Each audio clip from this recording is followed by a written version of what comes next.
Anthony Morel, qui est venu avec un masque, un modèle auto-décontaminant. En clair, il est capable de se nettoyer tout seul au fil de la journée. Exactement, bien pratique quand même. Donc c'est une start-up française qui a mis au point ce masque qui a l'air tout à fait normal, qui est en tissu, mais qui a effectivement la propriété non seulement de filtrer le virus, mais qui va aussi le détruire lorsqu'il se dépose, par exemple, quand on met ses doigts sales sur le masque, qu'il ne faut jamais faire, mais ce qu'on fait tous évidemment au cours de la journée. Alors comment est-ce que ça fonctionne? Parce que vraiment, il a l'air tout à fait classique.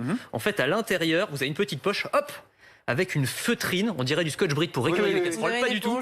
En fait, c'est une feutrine qui est recouverte d'une solution à base de cuivre. Alors c'est une solution brevetée du cuivre. Pourquoi? Parce que le cuivre, c'est un matériau biocide, un matériau qui tue 99,999% de tous les virus, des bactéries, etc. On en utilise de plus en plus dans les hôpitaux, sur les rampes d'escalier, par exemple dans la robinetterie, etc.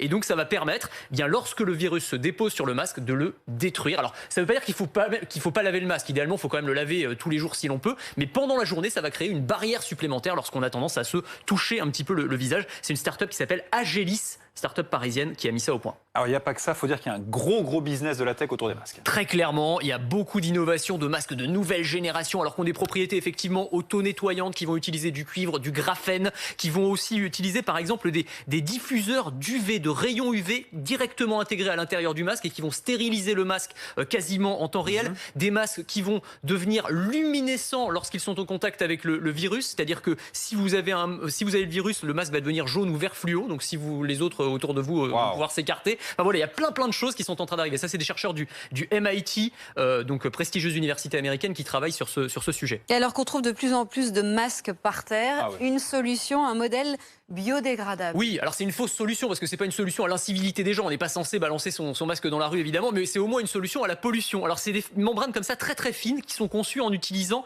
des résidus de canne à sucre ou du marc de café. Alors il y a plusieurs universités et des designers aussi qui travaillent sur le sujet. L'université de Brisbane par exemple en Australie. Et donc ça donne comme ça des masques qui sont quasiment translucides. On peut voir. Heureusement que c'est biodégradable parce que c'est moche. Voilà, c'est très moche. Je suis assez d'accord, mais ça a la propriété de se détruire assez rapidement si on les jette dans la rue ou si elles se retrouvent dans l'océan. Merci Anthony. À bientôt.